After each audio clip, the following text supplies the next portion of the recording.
Hello, everybody. If you just came off of Neil's stream at Retro Reels, welcome. And I'm just going to be going through my Waxwork collection. I said I'd do this via live stream, uh, just because the last time I did like an entire collection video, I did it in pieces. Did the whole collection, did it alphabetically, and took, I don't know, like 8 parts or something to do the entire record collection. So, hey, how's it going? Thanks for coming in. So I thought I would just start going through them. Might give a minute for a couple of other people to show up. There's Beth. So we got Beth, we got Daniel. Says I got 2 watching. These are going to be in no particular order. And can you guys hear me okay? Just to confirm. Hey, Neil. I don't have my headset and stuff. So if you can hear me okay, I'll just go ahead and get going. One of you let me know. Hope everybody's doing okay. It's a lot earlier than I normally stream. Uh, so maybe some folks will come in, or maybe some will catch up uh, catch up later. So is audio okay?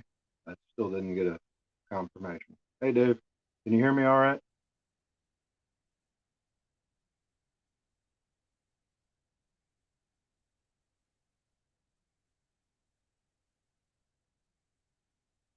Cool. Audio is okay. So I'm just going to dive into it. Like I said, no particular order for these. I pulled them all off the shelf, and then I pulled all the plastic protectors off of them. But I'm just going to jump right into them. First up, I got the Prowler. I forget what year the Prowler come out. 1981. It says on the back here. Music by Richard Einhorn. And there's your gatefold. Him at the doorway with the pitchfork back cover.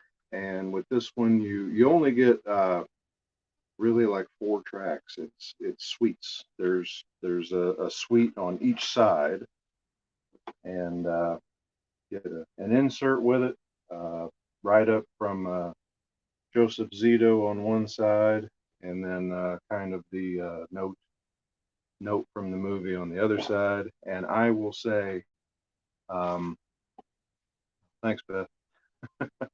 I love the coloring on this album. I hope that's coming across okay. Not too many glares, but green with red in it. It just has a lot of the like roses. Um, so, and on the back side, rose with a knife stuck in it on the back label. That is sides A and B. And I'll try to move as quickly as I can here without skinning up any records. So sides C and D are going to look the same. Hey, Robbie. Um, and really the only difference is that sticker on the back in memory, the tombstone. But look at that coloring. That's just that's pretty far out, pretty pretty wild. And that's my thing. Um, Having a colored vinyl. You know, some of these I'll admit maybe I didn't even like the movie that much, but I bought the album because the records were really cool looking. Let's see. Phenomena. You always want to say that whenever you whenever you say the word. But phenomena, and this one you can see just the glare off the cover. This doesn't have a protector on it. This is really really slick compared to most of the other waxworks. They're it's just like plastic coated almost. But really cool artwork. Her with the insect there on the front, got a butterfly on the back. 2 album set again, and you're looking at 9, 12, 16 tracks. Going into the gatefold there, kind of her out in the meadow with bugs nearby. This was one I can remember renting it as a kid. It's one of them where the cover of the movie made you really want to rent it. You know, that great VHS cover art that used to entice us at the video store. So pretty cool colors. I forget what they called this. I probably should have made myself some notes with colors. If you want to know color names, you can still go click on the link on Waxwork, and it also came with an insert, 12 by 12 insert that you could frame up if you want a purse standing in front of the house, and just lots of insects coming up from the underbrush there. And this is the other one. So mostly orange, a little bit of green in it. Hope that color is coming across okay, but that's green in there. And kind of a fun movie, one that I've not seen in ages. Don't even have a copy of it. Last time I saw that movie would have been on VHS. So next up, Phase 4. So this is a movie that I didn't even see until about 2 years ago, 2.5 years ago. I guess it would have been right at the beginning of the pandemic, maybe. I want to say, hell, time warp, like we keep saying. There's the ants crawling in the machinery and the circuitry.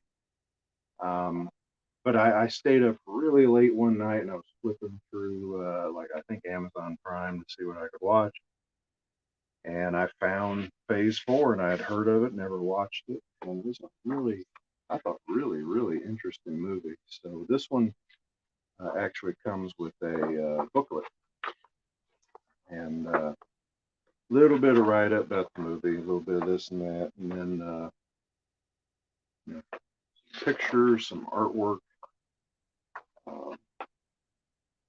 shots from the end of the movie. If you like watching like insect documentaries, I would really recommend this movie. A lot of cool camera work. So let's see. Let's get to the vinyl. I think it's just yellow. It seems to be giving one hell of a glare, but it is just yellow.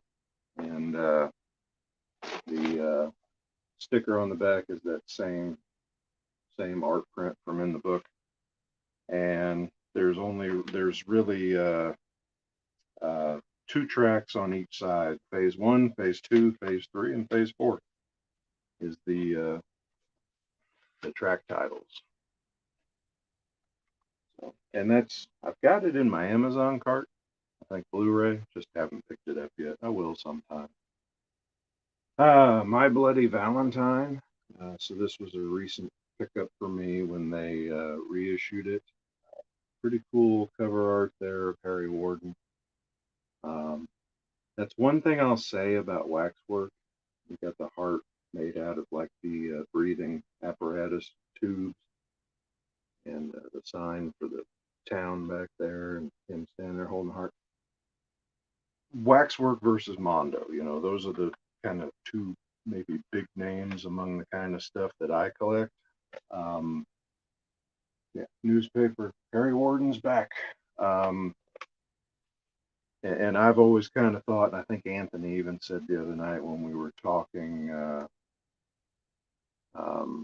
via text, so notes either side, that I think Mondo probably wins out for like quality of the pressing. What is on that side?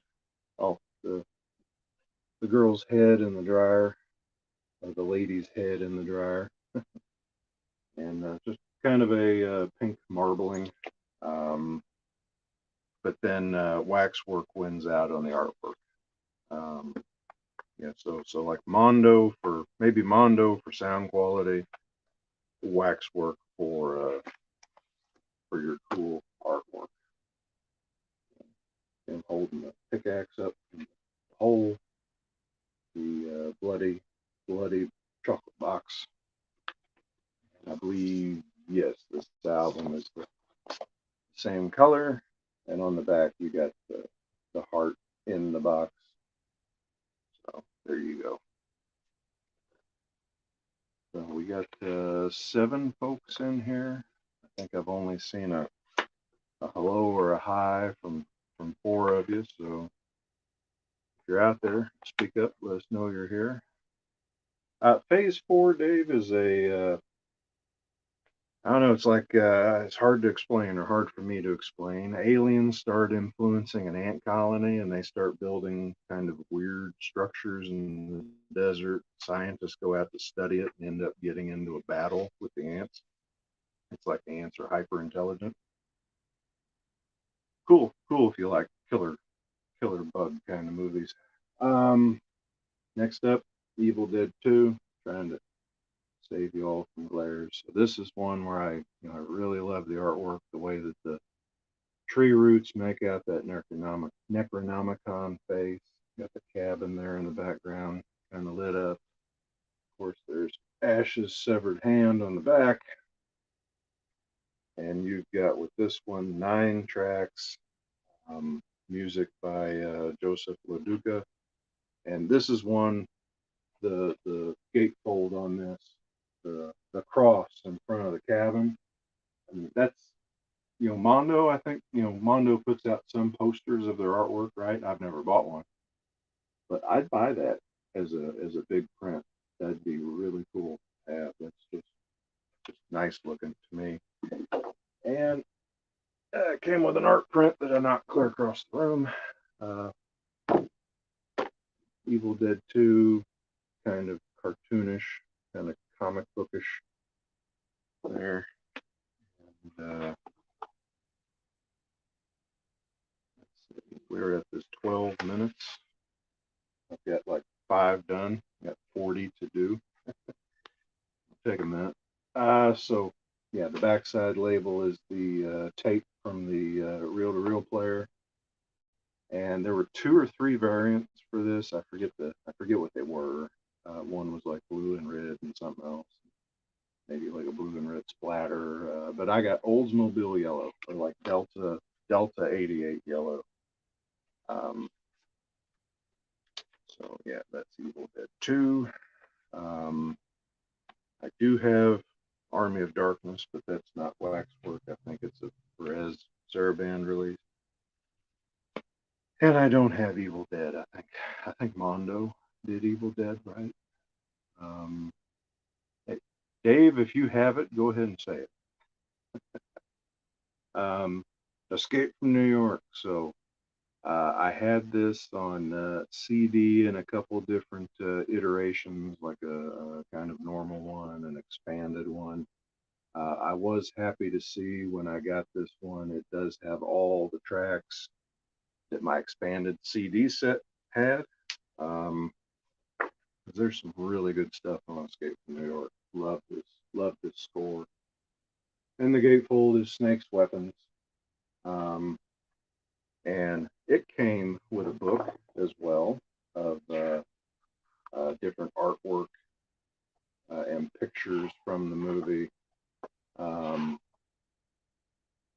some behind the scenes stuff, and then kind of a nice print on the back of the station wagon and the Duke.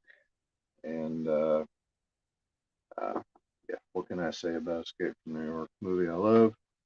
And I think the colors from Waxwork, maybe Sacred Bones released them too, I'm not sure.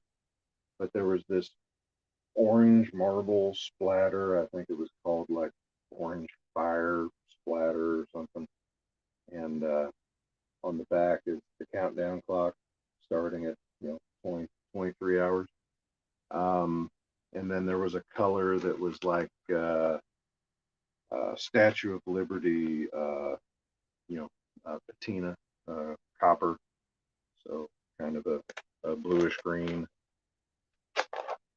And seems like that was a team up with Sacred Bones. I think they I think they did The Fog and Escape from New York together. Which the other album looks the same. And I was just going to show the side 2 sticker for the album is Snake's tracker bracelets.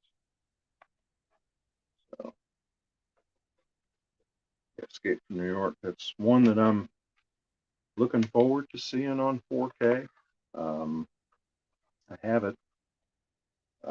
Haven't had the opportunity to see it yet, and really want to see it with the Dolby Atmos enabled, because I've been told the music on it is just really good in that format. Thanks, Beth. That was a pretty one. Next up, Darkman. Danny Elfman. Very, how to put this? I hate to call the movie goofy, but very, very comic bookish. Fun movie. Really enjoy it. And the score's like a demented, a demented circus track kind of sound. It's cool. And I got this one on sale. I don't know why, but Waxwork had a sale. It's like $20 instead of the normal 30 or 35. I think it came with an insert as well. Yeah, there you go. And there's the olds again, since it's a Sam Raimi movie. Gotta have the Delta in there somewhere. Thanks, Beth. Not too many people say that about me.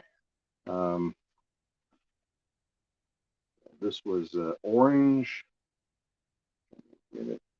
There's not a glare, but you can kind of see through it a little bit. There, I think that's a good shot. Orange Fire Marble, I think they called it. It's got him on the one side, kind of a track listing on the other. And there is 13 tracks. Just the one album on this one. A lot of the Waxworks are, 2 album releases. Some of them are singles as well. Let's see. Moving right along. Creepshow 2. So this was one of the first Waxwork records I bought. I want to say the first was Creepshow 1 and Creepshow 2. And bought them at a HorrorCon. I think the first Waxwork I actually bought off their website may have been Friday the 13th, Part 6. I picked up the others in the stores and what have you. So this is an interesting one. And Creepshow 1 is the same way. You'll see in a second. But the booklet is part of the inside of the gatefold. So kind of like you can, read the comic book. And you got a little write-up there from Les Reed. And I always love this soundtrack because I think that the music used in the raft is really creepy. And then the music from Chief Woodenhead, parts of it are just, I don't know, mesmerizing. That's the right word. Almost hypnotic. I don't know. It just, the music transcends the movie for me in the Chief Woodenhead one, especially where he's coming to life. And I got Chief Woodenhead was the color, this turquoise and brown. They also did like a black smear or something, I think, for the raft.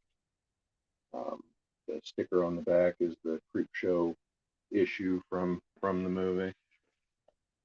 Billy stabbing his dad. Poor Tom Atkins. He was just trying to be a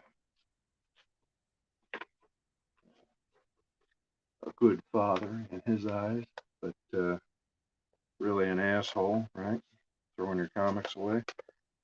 Let's see what the other label looks like.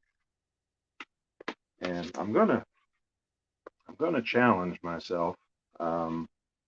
So I got all these out. I got them all out on the shelf. You can see this big gap on the shelf behind me. Um, yeah, the other album looks the same. I was just going to show the label's different. We got the Voodoo Doll. Um, I'm going to challenge myself to listen to all of these before they go back on the shelf. It's going to take a while, and but it'll be a good challenge. Some of these I haven't played in a while. My collection's, I don't know, getting big enough. 250 or so, not huge. Other people have me beat for sure, but big enough that it's hard to listen to it all. Um, so, uh, hey, Sin, thanks for coming in. Um, and I'm just reading comments here. Neil, yeah, the Creep Show scores are great. Waxwork editions couldn't be better. I agree. Beth had 1 and 2 at one time, not anymore. So, so this one I'm going to show you. This is, Creep Show 1. Love the artwork, and this has had a lot of variants over time. The first variant I bought. Hey Phil, thanks for coming in. The first variant I bought was this one at a horror convention, the same one that I bought part 2 at, and I got the red and blue kill lights. Try to turn it again in such a way you can see. Try to get some light shining through it. Damn it! Should have brought a flashlight. But this is a deep red with, I think you can see some wisps of blue. Phil, thank you, man. You didn't need to do that. Again, something else you didn't need to do. Phil sent me a package. He didn't need to do that either, but I appreciate it. The roaches coming for you on the sticker. But yeah, red and blue kill lights. I know maybe they did a subscriber variant. I've seen pictures of it online, but they have a Father's Day cake one. And of course, everybody who knows me knows that the Father's Day story is my favorite one. And it was like white with red splatter. Um, so that would have been cool. But this is one of a couple instances where I have double dipped, or they double dipped me, however you want to look at it. And I bought a second Creep Show variant that was reissued recently, and it was something that tied you over inspired, I guess, green and blue, seaweedy, kind of smeary, kind of a marble, and I think it was, I want to say it was 30 or less. So I went ahead and said, why not?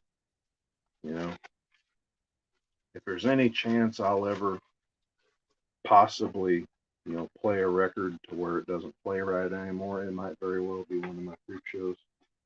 So second copy doesn't hurt. I will say I do wish that Creep Show was the expanded release. I've got the expanded release on CD from La La Land Record, and it includes a lot, but not all, of the library music that they used in the movie and the disco song that Ed Harris was dancing to.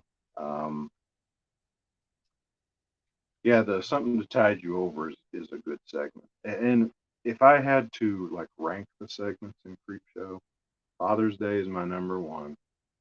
I'll probably go with the boy, it's tough. Probably the Crate for number two, and man, the Something to Tide You Over and They're Creeping Up on You are right there neck and neck for like third or fourth place. And I'd put Stephen King and The Meteor last. I mean, it's fun. I enjoy it. I love them all. But yeah, it's not quite as entertaining as the others maybe. But yeah, love them all. Let's see. Nathan says he hasn't seen both Creep Shows in ages, probably since the 80s. Wanting to see them again. So I think yeah, Arrow put out Creepshow 2 on Blu-ray, and Scream Factory, if you don't have it, they put out one hell of a release, I thought, for Creepshow. It looks beautiful. So check that out. Next up, Color Out of Space. A pleasantly bizarre Nicolas Cage movie. Like him in this movie, like him in most movies. I mean, he's got weird ones and some stinkers, and has gotten a reputation for that. In his acting style, William Shatner took shit for ages for his acting style too. But it's a fun movie. So there's your insert, or rather sleeve. It's just a big thing coming together. There's the house with the color. Crazy movie. Love the effects in it, and it's a lot like The Thing in some of its effects, especially the llama creature. And the album itself, I think, kind of looks like, you'll see whenever we get to Krampus, kind of like a Christmas mint, in my opinion. So rolling along. Yeah, Dave, great score. In fact, I don't think I picked the album up until after you did. I think you inspired me to get it. Next up, one of my favorite releases from them is the release that they did of The Fog, and it is, what I would call the expanded release. I'm trying to turn it so you can see the eyes there. And I'll get closer for the hands. The artwork is just awesome on the cover, and also on the back and in front of that church window, there's Blake, got his sword, him and his men. And again, the gatefold is just beautiful.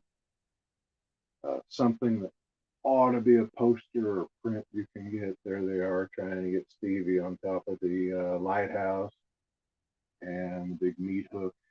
And there's the ship in the background, the Elizabeth Dane. And this also had an insert. This came out about the same time as the Escape from LA. And they did one, it was like red circles, I think the red eyes or something, variant. And the book, again, pictures from the movie, some behind the scenes kind of pictures. Not too much, but I do think it's like 12 pages. And it's just pictures. There's no write-up. And there's the fog rolling into town, which is also, incidentally, my favorite track on the whole album. The track called "The Fog Enters Town," and I went with the fog variant. And I love how it looks. Came out really nice, really good. The blue and the white. Back here, it's almost kind of a pale green as it approaches the white. Of course, the sticker's got the board whenever it said 6 must die. Can't say enough good things about the fog.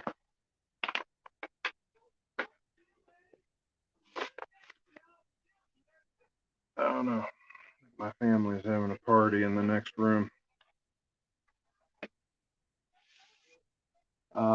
Do any of my record shops? Oh, talking to Neil. Let's see. The sticker on this one is. Turn it for you. One of the ghosts, zombies. What do you want to call them? I guess they have a physical form. They can touch you. They move in the fog, so they're much more like the undead or a zombie than a ghost. But besides this being a great looking set, it's also just an incredible score. It sets the mood for the movie. I mean, the movie would really honestly not be half of what it is, I think, without this score. It sets it up to be something special. I've got the Silva screen release of it as well, which is also that expanded version. Next up, Carrie, and this is a subscriber variant. This is, I think, the second subscriber album that came in my 2021 subscription. And there's the gatefold. And I don't think there's any kind of insert, and both albums are the same color. I don't know what the regular retail color was, but the subscriber was this really cool splatter starburst, a lot of red with orange, um, and the stickers just say Carrie. No, no artwork on the stickers on the first album. Maybe on the second album. Let's take a look. I don't remember. Nope, same deal. But really cool. And this puts me in the mind, if any of you have it, the Mondo release for Big Trouble in Little China. It looks a lot like this, with red with some gold in it. Because this one in particular looks more gold than orange like the other one.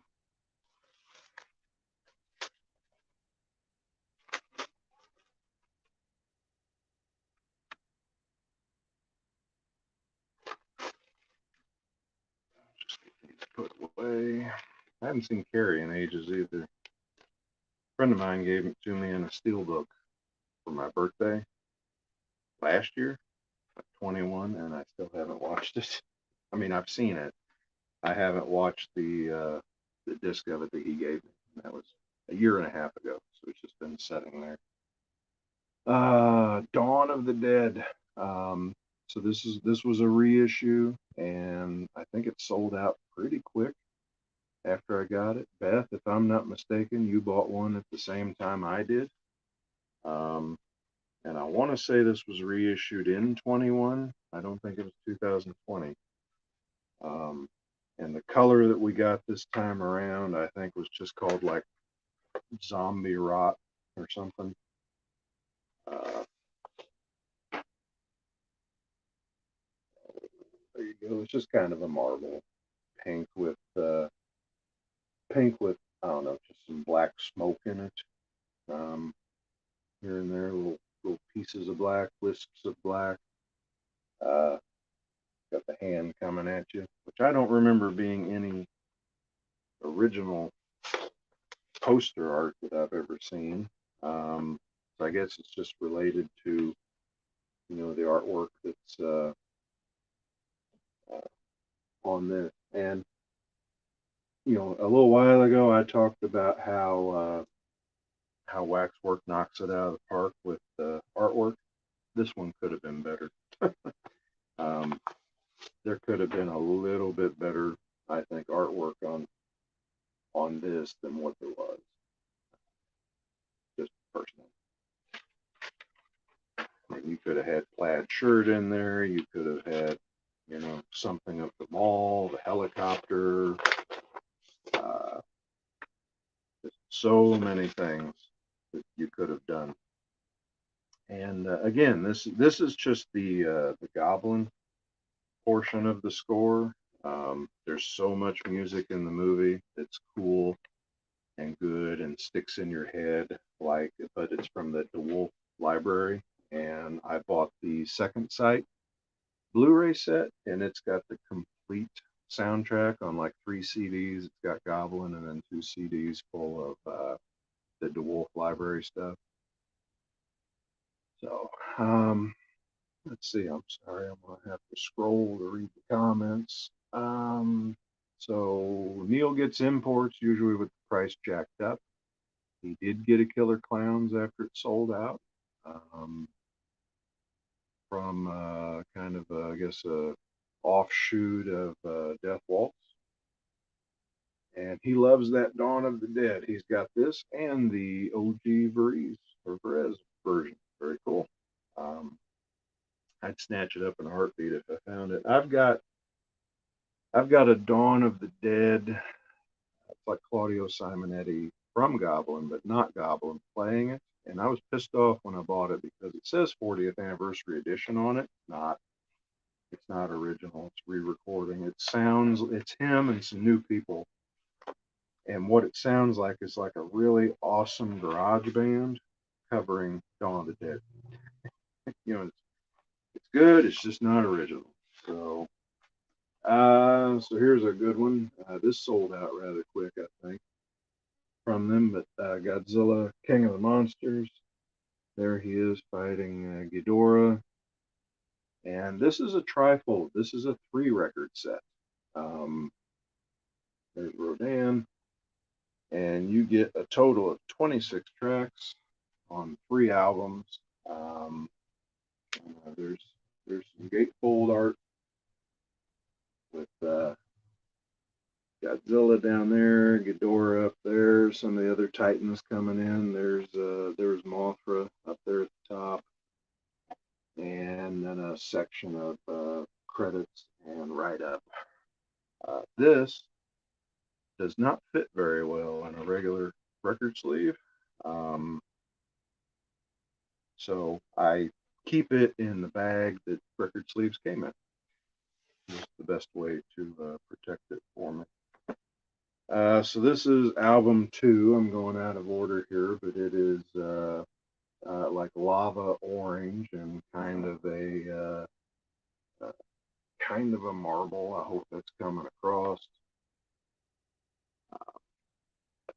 Can't really tell. Sorry. Probably could have tried to light this video better. I did break out one of my lights. That's album 2. It's colored for Rodan. Blue. A little bit of white mixed in the blue, so it's pale in different areas. And that was supposed to be for, I believe, Mothra's egg.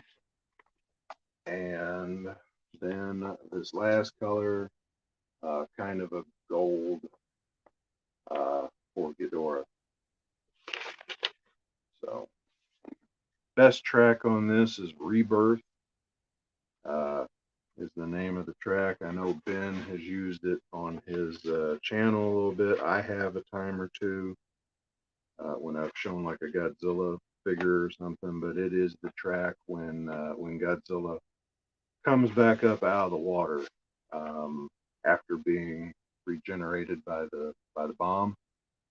And I will say, Bear McCreary, I think he knocked it out of the park with this score. I wish to hell that they would have brought him back for Kong versus Godzilla, because this had references to the old scores. The only one I thought was missing, Mothra's theme was in there, Godzilla's theme was in there, the Monster March, Godzilla's attack theme was in there. What was missing was some of the Monsters Hero March theme. So I thought that should have gotten a call back from the old stuff, but loved McCreary's score for that. Next up, House 1 and 2. So apparently not a whole lot of music in the House movies. When you look at it, each one gets one album, and they are 45 RPM. So I always loved that old artwork, the dead hand, severed hand pushing the doorbell. This case, you got the severed hand holding the house. Pretty cool. Then you got the bad guy, cowboy, whatever you want to call him, that was after Uncle Jesse in the second movie. The second movie is bizarre but fun. I would call the first movie like a dark comedy, and then the second movie is kind of an outright horror comedy. It's just a little bit goofier. There's Big Ben. I love Big Ben. I love Richard Mall in anything he was in the 80s, really. But just love Big Ben. And in fact, I don't think he played Big Ben in the suit, if I'm not mistaken. I'd have to go look at the credits. I think somebody else played the the monster version, but there's the caterpillar dog, there's the crystal skull, there's the ex-wife's head. Those are really cool looking. And it's by Harry Manfredini, who did the Friday the 13th soundtrack. So when you listen to it, you can tell. You're like, well, I know who did that one. There was a lot of very Friday the 13th sounding sounds. Rear sticker is a doorknob. There you go, and it's a marble, and the color, I forget the name. It had something to do with Big Ben, pretty sure. There might have been a couple different variants, I forget. But that's the one that I got, the one that I went with.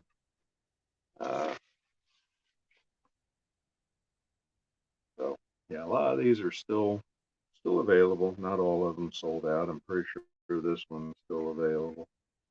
And I went on earlier out of curiosity because, like I said, I'm going to show you by the time this is done about 40 albums, and I counted that Waxwork now has 144 releases. So, sticker on that one is the crystal skull, same kind of coloring on the vinyl. Yeah, 144 releases by their outfit, and I'll be showing you about 40 of them. There's a few I'd like to get. A couple I have coming. So I've got War of the Gargantuas, supposed to have been here today. I guess maybe show up tomorrow if I'm lucky. And then I got Friday the 13th 1 and 2. Ordered the reissues. And then I'll just hold on for some other reissues. I'd like to get Reanimator, which I think was their first pressing.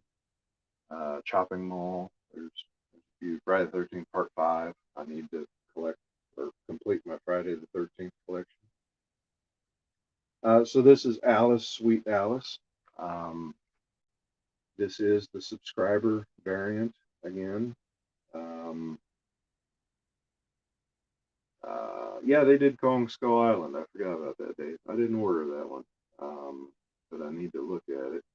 This was the first subscriber album that came out in 21. First one that we got. Let's see, no insert. Or is there an insert? Yep, there is an insert. And the insert isn't much. Alice, Sweet Alice on one side, and a little write-up with some pictures on the other side. And the subscriber variant color was a lot like the retail variant. I think this had another color or two than the regular one. I think if I'm not mistaken, I think the retail variant of Alice, Sweet Alice was a splatter, and it's just a couple more colors here than the other. I think they were still kind of base yellow, and then the splattering colors.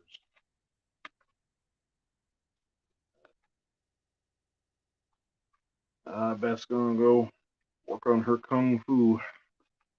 Enjoy, Beth. Have fun. We'll talk to you later. Thanks for stopping in. So I just picked this one up over the weekend, Mothra, and so this is Waxwork, but it's an FYE exclusive of Waxwork. So the label might be right here. Yeah, I hadn't put it away yet. You can read there. I'll read it to you. Bottom line, limited to 300 units. Again, pretty cool artwork, pretty groovy looking. A total of 46 tracks. And artwork pretty cool with Mothra as a larvae climbing that tower to work on her cocoon. And let's see, you do get an insert with it of Mothra and the fairy twins backside. And this is a glow in the dark vinyl, and it does glow. So it's just kind kind of greenish, glow in the dark plastic. Yeah, the sticker is the same as the insert on that album. Sorry, made the camera shake, I think. And let's see, just show you the sticker on that one. Is the larva, just a shot of the larva. So it does work. It doesn't glow for very long, is what I'll say. I had it on the turntable. I'll show it when I do my colored vinyl Tuesday of it. But you can shine a flashlight on it while it's playing and go back and forth and get the whole record glowing. But it lasts somewhere between 30 and 60 seconds. So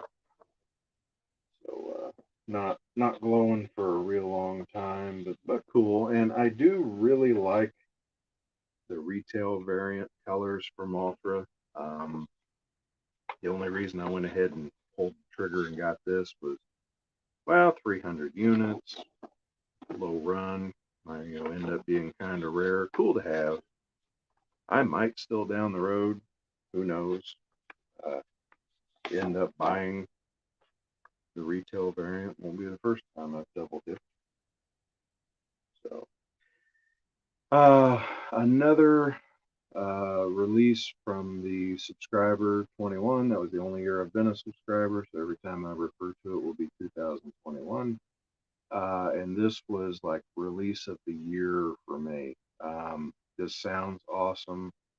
Looked great. I had different ideas on what the colors could have looked like, but Bloodsport. Love this score. Love the artwork that they did here too. You can see the scoreboard there. Frank Dukes versus Chong Li. You got all the characters there, at least all the major ones. You got his, you got Tanaka up there, right? Chong Li, Jackson. We've got his autograph.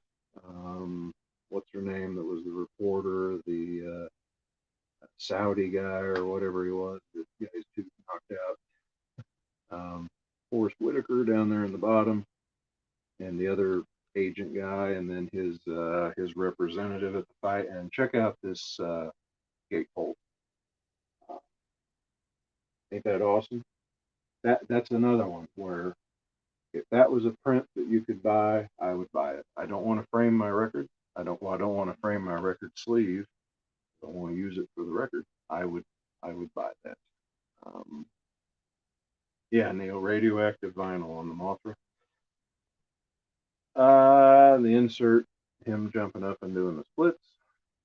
Little write up on the back. And the vinyl itself, I think the retail was maybe one was red, one was gold. I don't know, but for the subscribers, again, we got another splatter. So red with black. Him jumping up and kicking Chong Li is the sticker. And like I said, sounds great. Sounds really good to my ear anyway. I would ever claim to be an audiophile. I just know what I like. And this sounds really good. And the label on the back side is the Kung Fu game that Jackson and him played when they met each other. And that's actually what I had him sign. Donald Gibb, that played Jackson, played Ogre. He signed a picture from the movie. He signed the image where he's pointing at Chong Li, going, "I want you, man." And he wrote my favorite line. Go home, when he throws the little guy off the ramp and yells, "Go home." So yeah, my autograph says, "To Cody, go home, Donald Gibb." Pretty cool dude, and pretty big dude. I'm kind of a big guy. I'm 6'4", and he's a big dude standing next to him. Another cool one, Bride of Frankenstein. So I think Dave picked this up recently. Thanks, Sebastian. Love my collection. Like sharing it. This one, I wasn't so keen on the score when this was announced as I was the artwork. And looking at it online, it took me a moment to realize that the streak in her hair is her on the table. I thought that's just cool looking. That's just clever artwork to me. Um, Here she is, and gatefold again. Uh, I don't know what you call them. I wouldn't call them lovers, right? If she doesn't like him. Um, and yeah, no insert, and then the coloring on this. Pretty cool. Oh, there is an insert. I never remember which side I keep it in. Um, there she is. There's the composer, and just some shots of the orchestra and Boris Karloff down there. Um, Definitely one of the classic monster movies. But it's black and white, kind of marbled, to match the kind of texture and tone of the movie.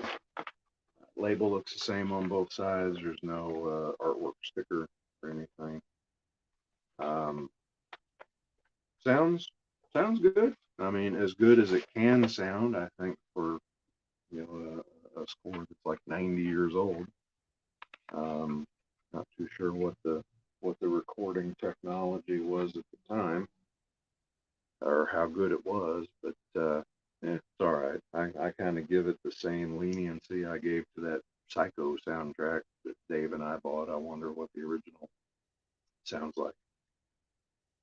Next up, and I'll tell you, the worst thing besides putting all these records away after this video is going to be standing up. My old ass sitting on this floor for this long. Child's Play. So this is for the original Child's Play. Cool artwork, him with the teddy bear and the knife. And of course, love the back of his face melting. If you haven't already watched it, go over and check out Neil's channel. He just did a review of the Chucky 4Ks that came out from Scream Factory, which I have, but I haven't watched. Because I keep saying I don't have a 4K TV, and I keep saying I'm going to buy one, and I haven't done it yet. I'm starting to sound like a broken record, and an annoying broken record at that. So before I pull the records out, I'll just show you. Record 1 has Chucky, all happy, and then record 2 has Chucky, evil. So sides A and B, kind of a fire, marble, orange, red, if you will. Guess that's what you'd call it. Now this one, I did not order from their website. I think I may have bought this in an FYE because I got a good price for it, I think. And I forgot to show you the gatefold. I'll show you that in a second because it's a good one. And then album 2 is clear with red and blue and white kind of whisked through it. And of course, sounds good. No complaints on the audio on this one, for sure. And I like most of the score. I think I probably tend to play the second album a little bit more whenever I do play this one. But there's your gatefold. Just a whole bunch of Chucky boxes. And can you pick out the one that's different? One of them stands out, right? So that's cool. My daughter's a big Chucky fan, so I need to sit down and watch them with her whenever I play those 4Ks. Night of the Living Dead. This is one that I got from FYE. I hem-hawed and do I want it? Do I not? Do I get it? I'm like that. It's just me being wishy-washy. And I didn't get it when I saw it. And then, like the next day, my wife was going back to the town that the FYE was in, and I told her, "Hey, swing into FYE, and if you can find it, buy it. It's still there." Um, so again, cool artwork. Like the artwork on this one. And, see, yeah, there they are, just all approaching the house. Let's see. Neil says, love the Child's Play scores, hoping they revert back to Waxwork for the rest. Child's Play 2 was okay, but not as good as the Waxwork release of the first. They did, Waxwork did Child's Play 2, I think, didn't they? But did they do it in conjunction with someone else, like maybe Light in the Attic Records or something? Or I forget. I thought I saw Child's Play 2 on the website, but then I seem to remember someone else doing it. Again, I'll show you the labels first. I think that works better for me. So there's one of the zombies from the cover, and I think that's supposed to be the cemetery zombie. Bill Hinsman, I think was his name, right? And then the head, the skull, the half-eaten thing from the top of the stairs, and the zombies in the field below it. Yeah, enjoy the ride. That was the one that did Child's Play too. Thanks, Dave. I couldn't remember.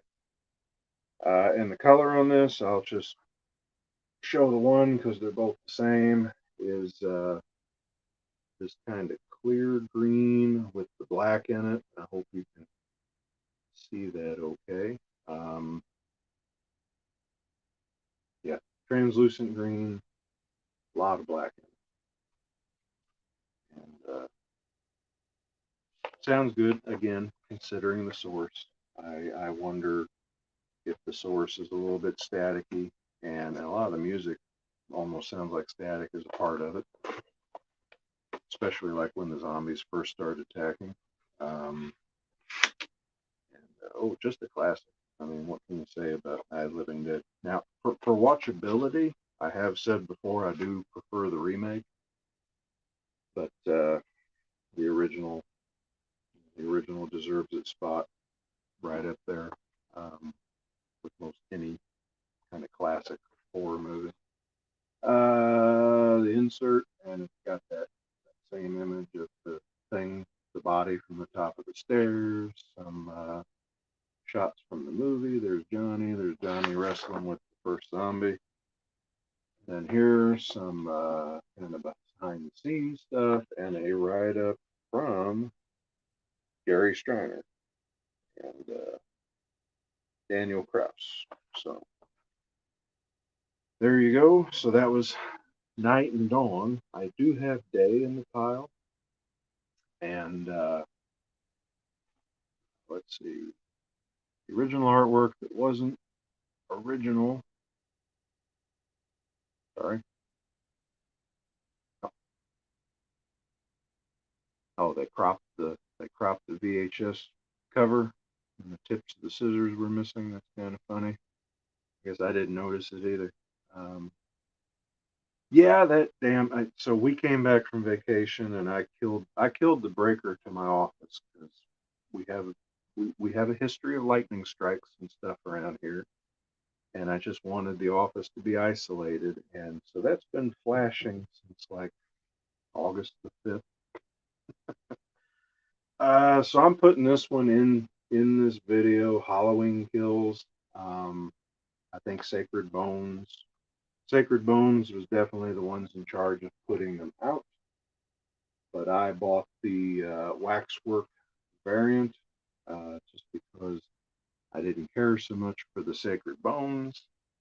And I thought it was just as easy to order from Waxwork because I had an account. There's Jamie. There they all are on the back of the truck. And I love this color.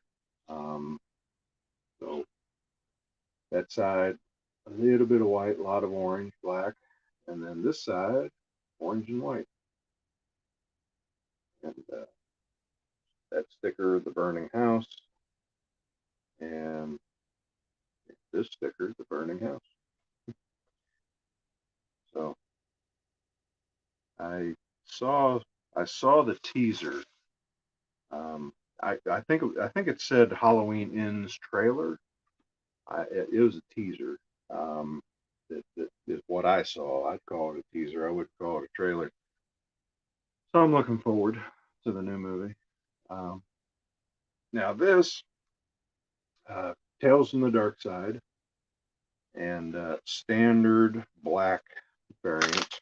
Um, I got this from Beth. Um, Beth was clearing out some albums and gave, I think, me and Dave and Ben maybe first dibs. So I bought this one off of Beth. This one, it's Tales from the Dark Side, which I like, but it's done by John Harrison, who did Creepshow and Day of the Dead. So I like his style of music. I like the artwork. Um, Definitely nothing fancy to show on the album or nothing. I think it's the only not colored variant of any Waxwork that I have. What was Texas Chainsaw Massacre 2. So this was part of that subscription for 2021. Again, really cool artwork. There's Chop Top, there's Leatherface, there's what's her name? I'm missing it. Somebody tell me. And Dennis Hopper, one of the wildest parts of the movie. Uh, Dave, wasn't I knew you got two. Wasn't there like 15 variants? Um, that's why I kind of wondered, what I might order whenever Halloween Ends come out. Uh, I ain't gonna worry about it selling out. There's so damn many of them. But this is another really cool gatefold that they did. Him on the back of the truck sawing up those two spoiled college brat types, the idiots shooting stop signs. And there's the whole family. And on the back here's a write-up from Jerry Lambert talking about how he did the score. And so I think, if I'm not mistaken, Dave, you bought the retail variant of this, right? I forget the colors for the retail, but this is kind of like just kind of a grisly blood mess. I forget what they call the sub variant on this. And I know when this one was announced with the subscriber package, I was kind of hoping it might be another 3-record set.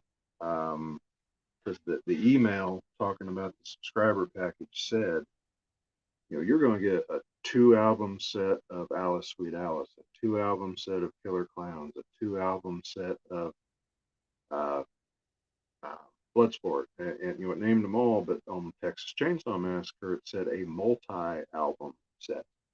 And then they went on to kind of brag about how they had 8 hours of music, both used and unused, and sound effects and other things to make the albums from. So I was hoping it would be like, bigger 3-album set. It wasn't.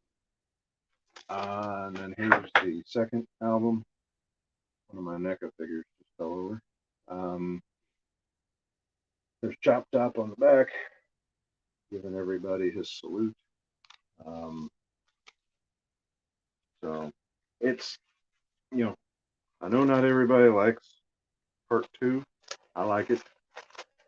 Maybe it's an acquired taste, very nostalgic for me. I think it's the first movie I watched on cable. Yeah, there you go. Silver with red splatter for the retail. The score is a little goofy too, in parts, I think. But I guess that goes with the movie. So the pile's getting smaller. Here's a big one. The Thing. So it's upside down. The Thing. This was a Waxwork collaboration with Sacred Bones again. They each did a variant. This is the Thing set with the Lost Hues album. So you got those kind of Antarctic uh, images, but then they also kind of look like cells being infected. Um, and the two albums slide out. Here's the actual Thing soundtrack album, front cover. Again, could be the continent, could be a cell. I don't know. Probably the continent, but pretty cool looking. Kind of lightning going up into the sky. There's the camp down at the bottom. And it's the standard soundtrack, like I think was available on CD and what have you. 10 tracks. Some of the best tracks being Humanity, Part 1 and 2. Solitude is a really good one. Another awesome gatefold, which was an awesome matte painting in the movie, done very well. And then the album itself was like a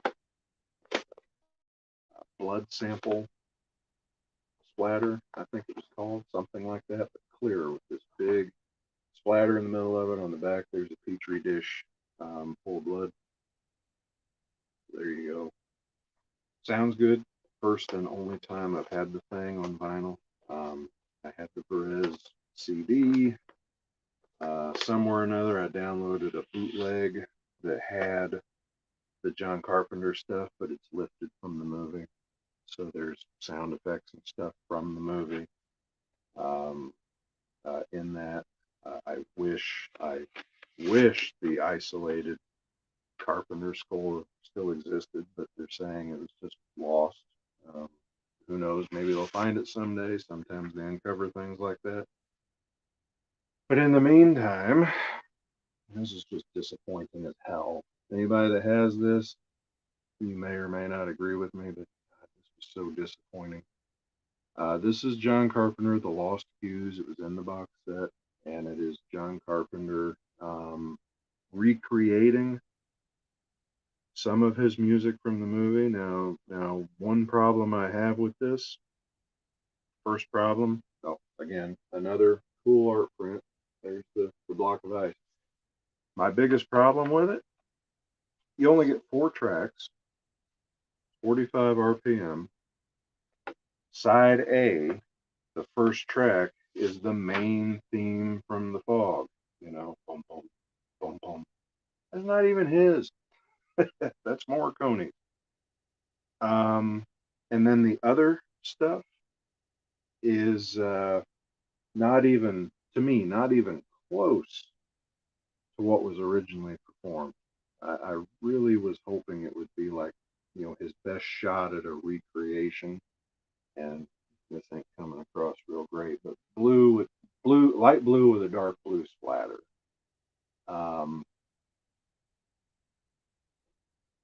Well, not only overkill, but a lost opportunity. I think if he had tried to, faithfully recreate the couple things he did, like even just the opening where the spaceship is entering the atmosphere, or when the camera pans down to the dog under the pool table, or all that moody, bassy synthesizer stuff, just some of that. I think he could have done a recreation instead of what we got. It's just disappointing as hell. Being as big a Carpenter fan as I am, that was disappointing. So I'll quit bitching. Trick or Treat. This is a recent pickup for me. This is a reissue. Again, if I'm not mistaken, Dave has this one, and I think, Dave, don't you have one of the original issues they did of it? There's Sam on the back, Sam on the front. Actually, it's Sam on the whole thing. This thing kind of has a backward gatefold, and when you open it up, there's a picture of Sam in there, of course, and a write-up about the movie. and then credits. So a write-up from Michael Dougherty, who directed it, and from Douglas Pipes, who did the score.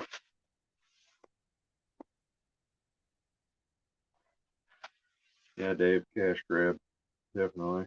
I think you could get the regular album, the regular thing soundtrack, and it was like 40, 30 or 40. And then to get them both in that set was 60. Um, and that set goes for over $100 now, I think. You know, I'm not going to sell mine until I can secure some other copy of the thing on record. But man, if you pay over $100 for that, you're a schmuck. That's all I can tell you. So this is the insert. There's Sam at the back, and actually, this is kind of a poster you could do something with versus like a write-up. And we get a half splatter. I don't know what you call that. It's clear on one side, orange on the other, with black splatter. Interesting. I don't really have an album that does that. And it is a cool score. Like all the screeching, and it has become kind of part of our Halloween regimen to watch this movie. And my girls enjoy it now and get a kick out of it. This is the same thing. There's Sam's sucker bit off. I don't think I showed you the first one, but it's just his sucker, not bit. Dave has the candy corn splatter. Yeah, I think, didn't they also do a picture disc? Was that one of their variants, or did somebody else do that?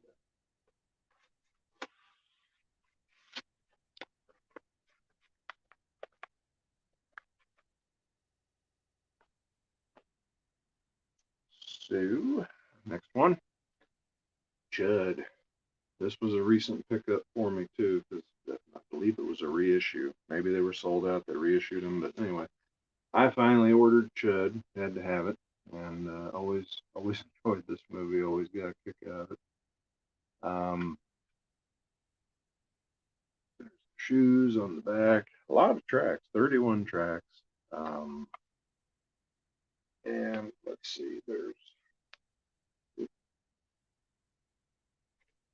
sorry, hard to see over it and then talk to it. But there's the head, there's the Chud guy walking down the sewer, and no insert there. The insert is the sleeve. So this is like an interview. Liner notes. Note right up from Martin Cooper. Interview with director. And then the record itself is this yellow with splatter.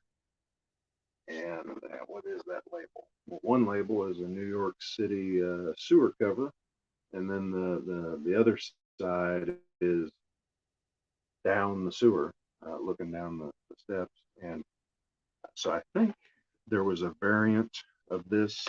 I don't know if Waxwork did it or somebody else. I think there's a Chud record out there that has a manhole cover is the picture, like a picture disc. That was them or not. Maybe that was a subscriber variant. I don't remember what I read. So, now, Day of the Dead. Again, could have been cooler cover art. I mean, look at some of the cover art that Scream Factory did with Bub and the other zombies, or some of the media books I know Ben has gotten. All the different things in this movie just certainly felt like you probably could have done more with the sleeve. But that's just me. I know doing more costs more. But we did more on the others, and they cost about the same as this. So, let's see. For the insert, you get a write-up from John Harrison, but done on the Dead Walk newspaper. So that's cool. And then I think, yeah, both records are different. This one looks a lot like that one uh, Texas Chainsaw Massacre disc. Blue, black, red, yellow, just kind of mixed together on clear. And I think this was supposed to be, again, some kind of a zombie guts uh, pattern. And then the second one is kind of, again, light blue with dark blue mixed in, kind of a marble. This is one of my favorite scores of all time.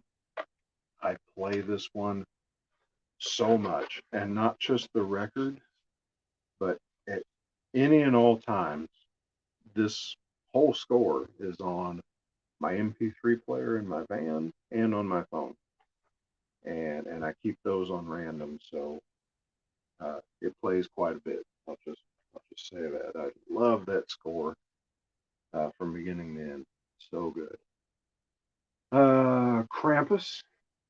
And we are getting down to the wire here. There's like 7 left, and one of them is the big boy, the Godzilla set. Krampus, kind of looks like a wreath. And get a little closer, there's all the evil toys. My favorite selection of all time.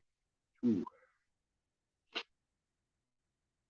I don't know. That's a toughie. There's so many that I play a lot, but the two that I play the most would probably be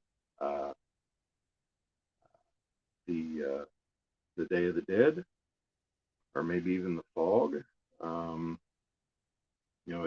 If the house was on fire and I could only grab one, I might lean towards the Fog just for the sake of the artwork. But both good. Yeah, I don't know. Again, love the gatefold on this.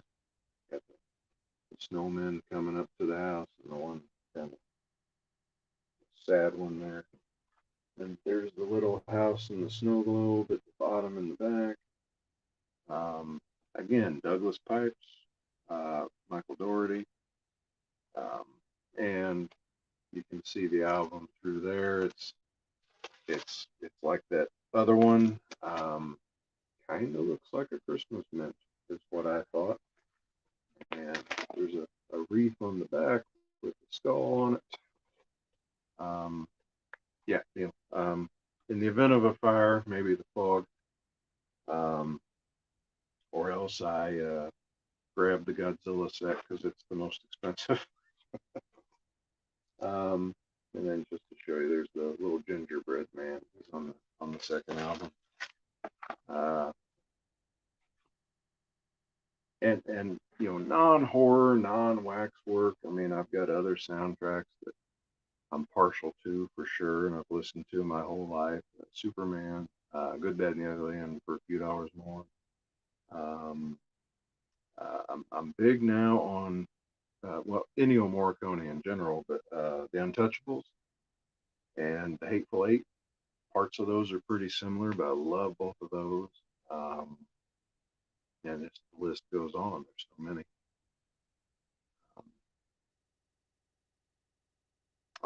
Here we go. I was reading comments again. Child's Play, the remake. So this is Bear McCreary again. He did that Godzilla King of the Monsters set. I think he also did the score to the God of War video game, maybe, if I remember. There's Chucky in his buddy box. And the album on this, again, I like the idea behind it. The coloring and the stickers. So side A and B is this blue marble, and there's Chucky's eye with a blue iris. And side C and D is red, and Chucky has like his red eye, like when he's being evil or networking, hooked up to the network controlling something else. So I thought that was pretty cool, pretty clever way to do the coloring. I like the remake. I did enjoy it. I went to see it with my daughter, so when we were at a horror convention, just the two of us, we went out to the movies for the night. She took her Chucky doll that she bought at the convention. So already in that regard, it has a little special place for me. But I thought it was fun. I think Mark Hamill did a great job doing the voice, and I think he captured, what the new Chucky was. And I like that childish voice, and I love him on the soundtrack singing the Buddy song. I think is a lot of fun. All right. So going through, this is the Friday the 13th section. So I have parts 1 and 2 coming. I think they're supposed to ship this month. That's what they said. But first off, I have part 3. This is one of the original pressings of it, I guess they did. You can see the lenticular cover. I love lenticular covers. VHSs, DVDs, whatever. You make something lenticular or holographic, and I'll probably get it. There he is on the back. And Mrs. Voorhees coming up on the canoe.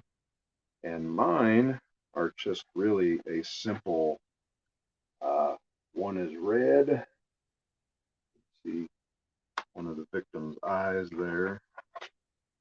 And the other is blue. So yeah, red and blue for the bleeding eye. Red and blue for the red and blue 3D glasses. There was a splatter version. I don't know if that was like a subscriber thing or just one you could get. I picked this one up from Orbit DVD at what I thought was kind of a fair price for it. It was like $70. I think it's been out of print for a while and kind of expensive. And then after I got that, I think they had one in stock, at least on their website. It was like 150, so I'm guessing that was the splatter one. I wouldn't have gone that high. And they're supposed to be repressing all of Friday the 13th, so I imagine 3 will become available again. If it's not already available, I already had it, so I didn't really look.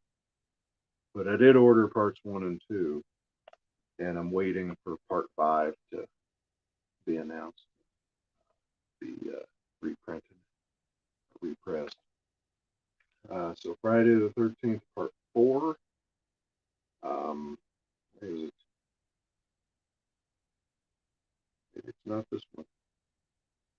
Oh no, I have one that has just a little spot on the cover because of the adhesive on the sleeves they used to ship these in. So the sleeves were resealable sleeves and had the hype sticker on it. That's what this came in. I picked this up at a disc replay store, not from Waxwork.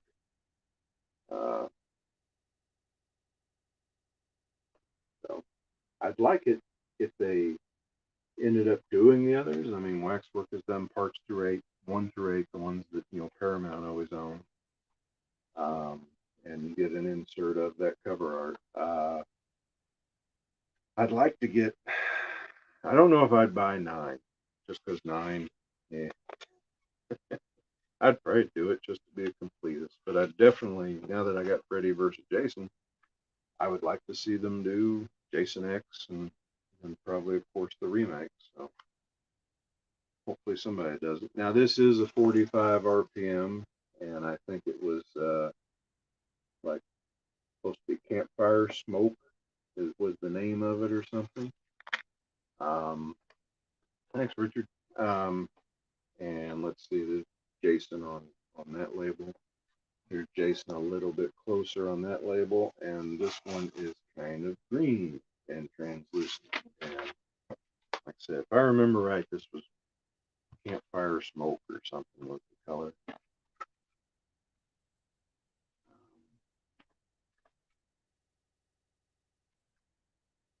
I don't really remember the music from. Are you talking that you want to get the music for the Texas Chainsaw remake as well, Dave? Is that what you mean?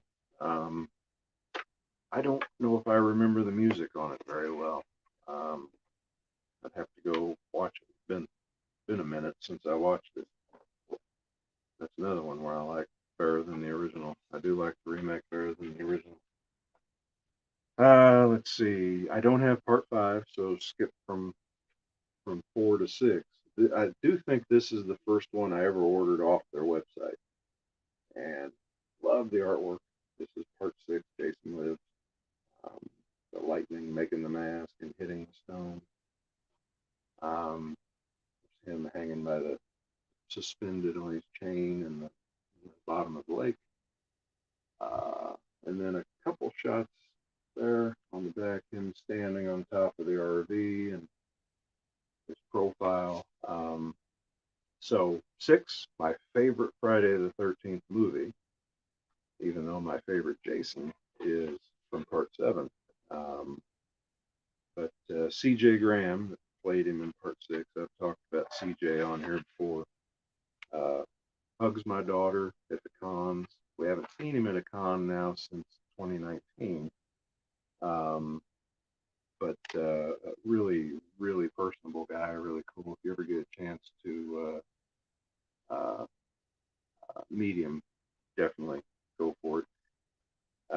So let's see the stickers on these. The Jason as James Bond opening, and then the smiley face on the tree. They definitely went with the 2 goofiest choices they could have for the stickers. But this was like cemetery splatter. There was a lightning strike something variant. I got the cemetery splatter. I thought was the better looking of the 2. And this is a really good score in my opinion. And then so is 7, because 6 and 7. 6 was the first one I saw in theater. Um, so kind of, I guess, probably a little more nostalgic for me, and maybe part of why it's my favorite in the series. I saw part 4 first on VHS, and then saw 1, 2, and 3, and 5. And 6 was the first I saw in the theater. So part 7, with the mask splitting apart on the front. Um, there's Tina with her nails on the back. Anthony, thanks for showing up. There's Jason with his trimmer. It was a good kill, or a fun kill. And then the insert that you got with this one was him without the mask and the flames. Kind of cool looking. And I don't remember if both records are the same color or not. The stickers are definitely different. One sticker is the nails, and the other sticker is again the mask splitting. And let's see, record 1 is like Jason dry rotted zombie guts or something. I think that's paraphrasing of the title. That's definitely not what it was. In fact, I've been thinking about taking the time to look up and write down what the names were of the color schemes, and put them on a sticky note and put them with each album just so I won't forget. And then another pink kind of another ooey gooey pile. Part 7's one I wish to hell we could see a director cut on. Seen some of the deleted kills. The film quality is pretty bad on what they have out there. There were some good kills. pretty gruesome, and a lot of fun. That's why we watch them, ain't it? I sure sure as hell don't watch them to listen to idiot camp counselors banter about things. I want to see Jason kill some people.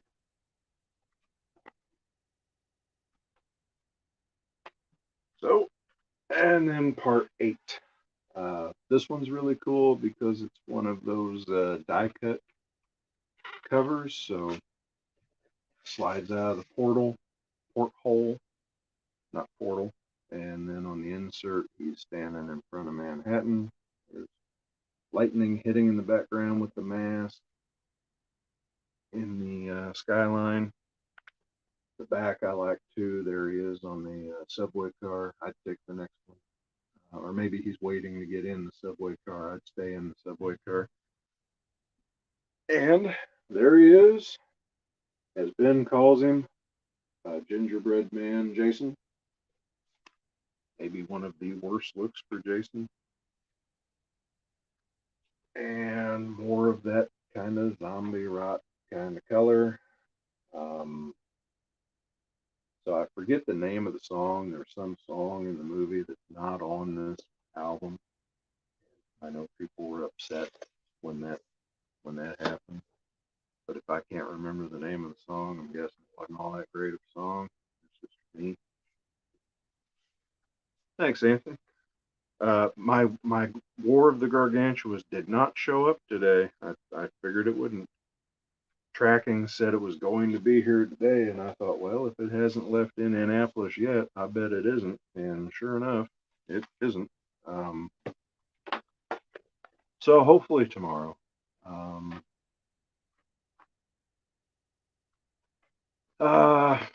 So I'll tell you, after seeing Kane at the last con,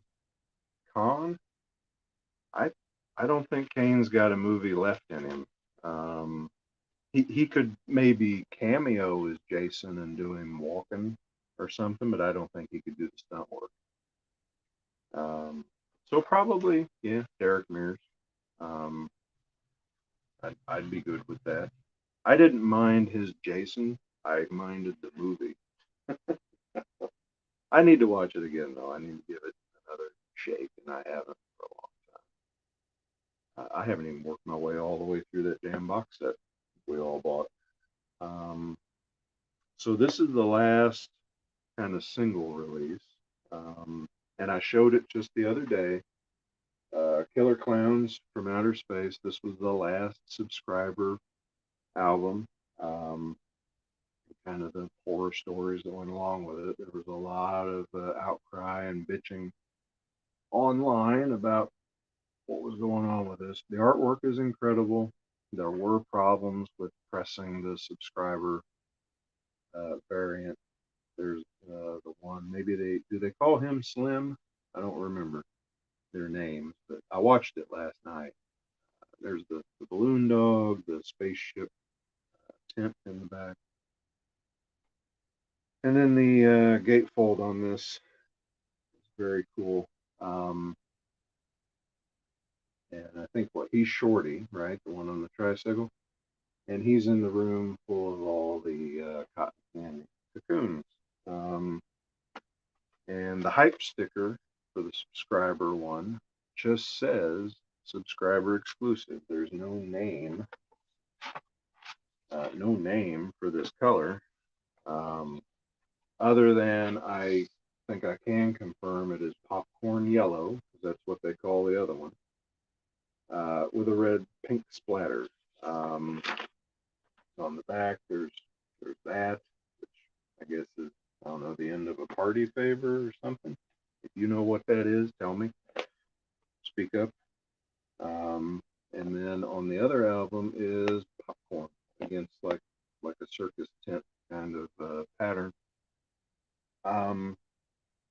So I actually have 2 copies of the subscriber variant discs. Mine skipped. They sent me replacements. The replacements skip in a couple places too. They did not send me a new sleeve with them.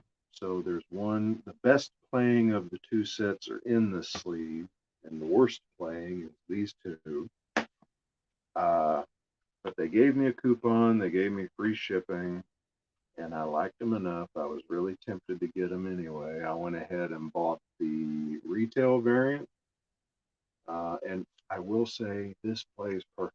It sounds great, and I know there's, some people argue about, splatter records because, different types of plastic mixing and how the sound travels through them, blah blah blah, will affect the sound, and solid color records play much better. So this is just solid popcorn yellow.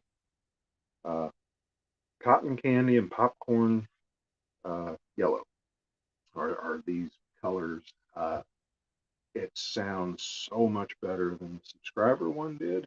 Um, even the parts that were a little bassy seemed bassier, and I think I said in my video about this, maybe I was trying too hard to listen for something different when I played the subscriber variant. Maybe not, I don't know, but they did sound great. And I'll tell you, just sit in one evening and play all of those records in a row. Uh, it's really stuck in your head for the rest of the week. Um,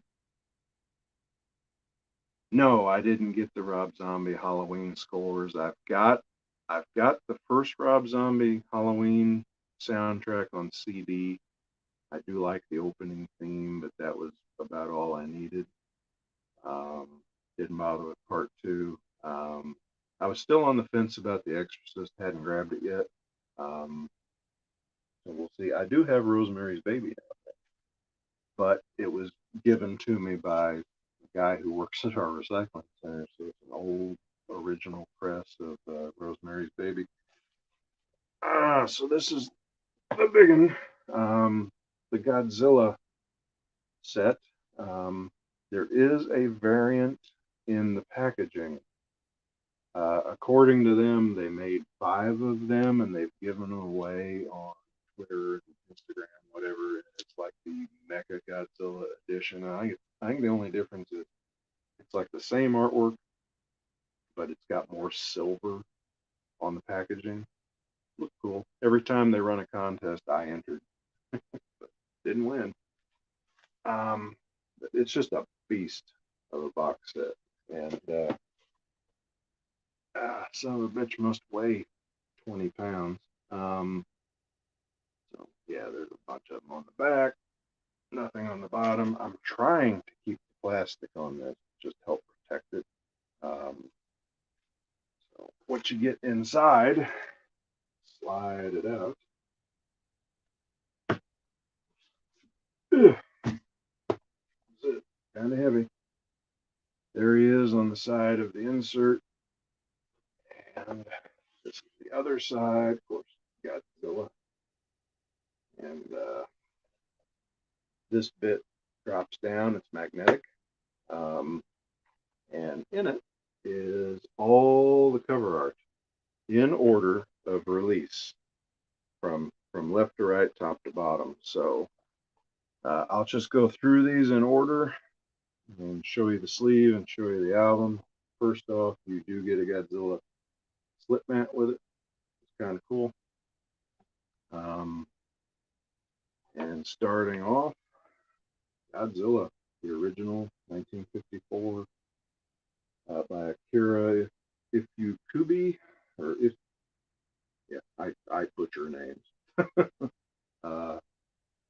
Yeah, him, the original composer, and the record itself is a close to the Bride of Frankenstein, a marbled black and white. No artwork sticker on it or anything like that. Uh,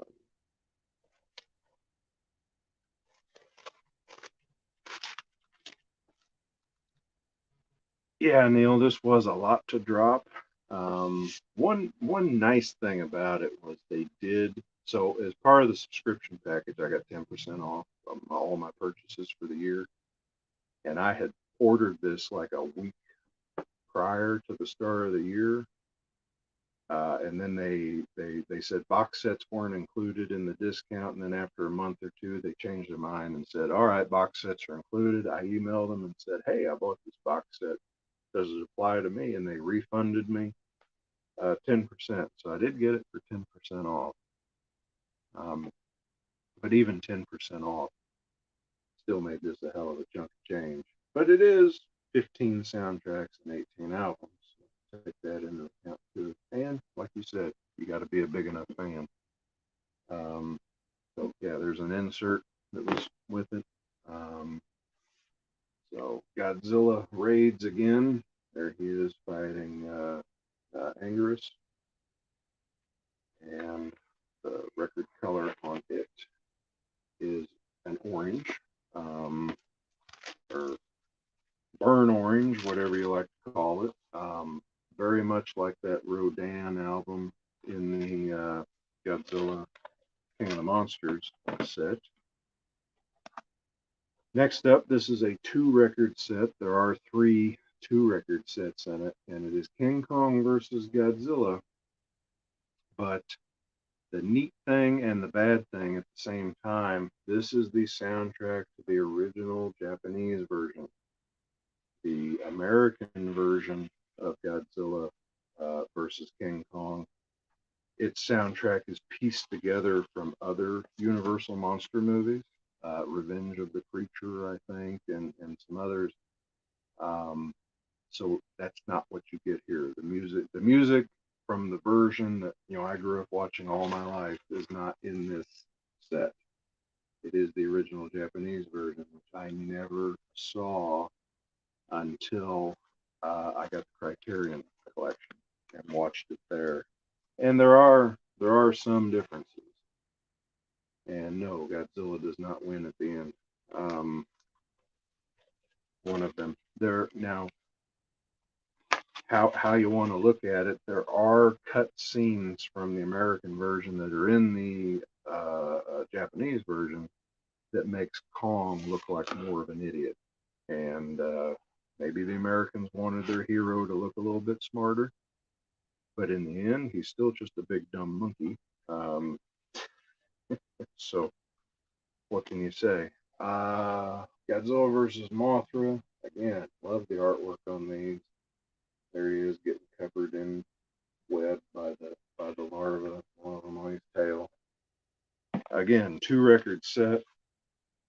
One's just yellow and blue. So if they're simple colors, I just won't get them out of the sleeve for the sake of time, because I've already been at this for an hour and 42 minutes. Well, spoiler alert, but the movie is 60 years old this year, so 60 years old is safe from having to give a spoiler alert. Ebra, Horror of the Deep. So I did not ever see this as that title when I was a kid and had this. It was Godzilla versus the Sea Monster. That was the American title. And a fun soundtrack. This one is red. I wouldn't call it like a burnt orange or anything. It ain't really coming across, I don't think, but there are little wisps of kind of a white in there. And that one's kind of fun. The soundtrack in a couple parts almost has a surf music sound to it, which you might expect. I have a movie where he fights a sea creature. One of my favorites, Ghidorah, the 3-headed monster. So I think the American version, like Invasion of the Astro Monster, is what I watched it as. Pretty cool artwork on that one. This is the movie where Mothra, Godzilla, and Rodan kind of have a discussion, and there's a few different versions out there. One where it's subtitled, one where they're just roaring at each other, and the fairy twins are interpreting what they say. Kind of a fun scene. And let's see, it's gold for Ghidorah, and you can see that the ripples there. It's very, very liquid looking. And My RoboCop is like that too. I have a silver edition of RoboCop. It's got that same kind of effect, almost like a liquid metal and or liquid chrome, and I just really like that. That would have been a good variant to make the Terminator 2 soundtrack, but the one I have of that is just standard black. Um, I'm sorry, this is Invasion of the Astro Monster. This is the one that I knew is Godzilla versus Monster Zero. The other one was, yeah, Ghidorah, the three-headed monster. I'm sorry, I got mixed up. So one of my favorites. This is the one where Godzilla does his victory dance after he whips Ghidorah the first time. Fun movie and one that I watched a lot as a kid. Um, kind of purple with some white, so like purple and white marble. Not too sure what tie-in that might have with the movie. Probably just one of the color palettes they had to choose from. Son of Godzilla, one of the most painful ones to watch, but still kind of fun. You don't go into these, expecting more than just monsters fighting. I remember when Godzilla King of the Monsters come out, and the critics were griping about how there wasn't enough human drama, blah blah blah. Screw the humans. If I go to a Godzilla movie, I want to watch monsters fight. I don't want to listen to people argue. Um, Pink with some purple in it for Son of Godzilla. I know what I'm about. Monsters fighting. That's my thing. In fact, that could just be the whole movie. I'd probably go. Destroy all monsters. So a fun one that had a lot of monsters in it, for sure. And the color, I guess we'll get it out. Bluish green or blue with some green in it. Hope that's coming across. Mostly around the label there. Some green. And yeah, I know Anthony picked one of these sets up because we were both texting each other, when they were supposed to start shipping, texting each other left and right. Hey, you got yours yet? You got your shipping notice yet? Is it there yet? You got it yet? What's it look like? And I was pretty excited when I hit the door. And I will say, on their behalf, I was blown away by how it was packaged. They did not want it to get damaged. That was for sure. Mine showed up just fine. So this is All Monsters Attack. Kind of another painful watch. But hey, fast forward the people talking and watch the monsters. You're in the clear. So another kind of marble, light green with dark green. What I'd call that. Maybe some yellow in there too. Almost kind of a, I don't know, like a seaweed looking color, almost. And we're getting down, 5 to go. I ought to keep the camera rolling when I get up, and that can be my blooper reel. Godzilla versus Megalon. Jaguar, Gigan, Megalon, they're on the cover. Godzilla holding a tree, like he's gonna go beat somebody, and he's got like that telephone pole sticking out of his mouth like a toothpick. Kind of funny. Megalon on the back. This is the first Godzilla movie that I bought on VHS. Growing up, Dad had King Kong versus Godzilla and Godzilla versus Mothra on VHS. Now, his VHS was still called Godzilla versus the Thing instead of Mothra. But Godzilla versus Megalon was one I picked up. My mom let me buy it. we had a Murphy's store in town, Murphy's, and it was like a 5 and dime, kind of place. So here's a favorite, and so excited to have this one. And I think this is how me and Anthony kind of got to talking to each other. I think you can correct me if I'm wrong, but Anthony has the Godzilla versus Hydra, Godzilla versus the Smog Monster soundtrack. That he bought outside of this set, and I love that score. This is like my favorite Godzilla movie. And I think I messaged him on Instagram of, where'd you buy that? Where did you buy that? Because I think I have to get it. And it was kind of expensive. So I'm glad I waited it out and got it in the set. And it's icky. It's rust color, yellow, green, just kind of mixed together, almost kind of gross looking, like the Smog Monster. And a Godzilla movie with a very obvious environmental message. I just love that movie. I don't know why. And probably again because of how much I watched it as a kid, and recorded it off TV and just watched the shit out of it. So this is the last, I think, 2 record set in here, and it is Godzilla versus Gigan. There they are on the cover. And there's Ghidorah down at the bottom, and on the back there's Gigan kicking a rock.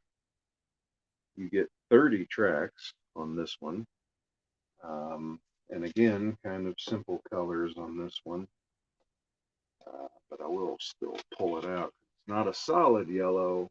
It's like a clear with a yellow wisp. So it becomes like a translucent yellow. And the other one is a very, very dark green, almost a hunter green. It's got a little black in it here and there. So something I haven't done, something I said I wanted to do, was when I got my Technics turntable, I gave my Sony turntable to my son, and it has USB capability. I'd like to take the time to convert all these to MP3. I just haven't yet. Thanks, Wormdy. Wormdy Seas. Am I saying that right? Let's see. Godzilla versus Mega Godzilla. Anguirus, King Caesar. Mecha Godzilla in the back, of course. There was one of them monkey people. Whatever they were. Mecha Godzilla, I love the character. It never was one of my favorite Godzilla movies. And this is kind of gray with white in it. Just little specks of white here and there. And we're down to the last one. I figured it'd take about 2 hours. We're almost 2 hours. Godzilla, or Terror of Mechagodzilla. And, there's, what's his name in the back? I forget. Something Saurus. Yeah. And there he is on the back holding Mechagodzilla's head. Very cool. And this one is a purple. Purple, dark purple with kind of light purple mixed within it. So that is it. Everybody who stayed with me, I think Neil, I haven't heard from David in a minute, but David was here at the beginning, and those of you that dropped in and out, those of you that are watching this on the replay, thank you. If you do, comment below. If watching this later, what'd you see? What'd you like? What do you think I ought to go and hunt down? I definitely want to get Reanimator if I could ever find it. That's one that I keep hoping to run across in a bin someday and haven't yet. So I'll just hope for the eventual repress. Chopping Mall. was another one. I would expect sometime within the next few months I could get that Friday the 13th Part 5. I don't think it's been available for pre-order yet that I've seen. So, yeah, I love the score to Reanimator. It's as much fun as the movie, in my opinion. Yeah, there you are, Dave. Thanks for being here with me. And Dave, while you're here, you're still figuring on Scarefest, right? We were talking the other day about fall break plans and what we're going to do.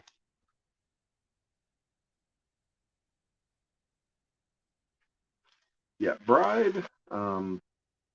I'd have to go and watch Bride again and try to pay attention to the music. Is it pretty similar to the others? All right, I figured you were down still for ScareCon. We're actually going to go Sunday. They're having a toy show here about, I don't know, 45 minutes or an hour away. So I think we're going to go and check that out. I've been a couple times and found a couple cool things here and there. Nothing major. Just a lot of toy stores from 3 or 4 hours around come over to this. So that's a good idea, Dave. I could turn this into a tag video and say that you're it, and that you should do your Waxwork collection next.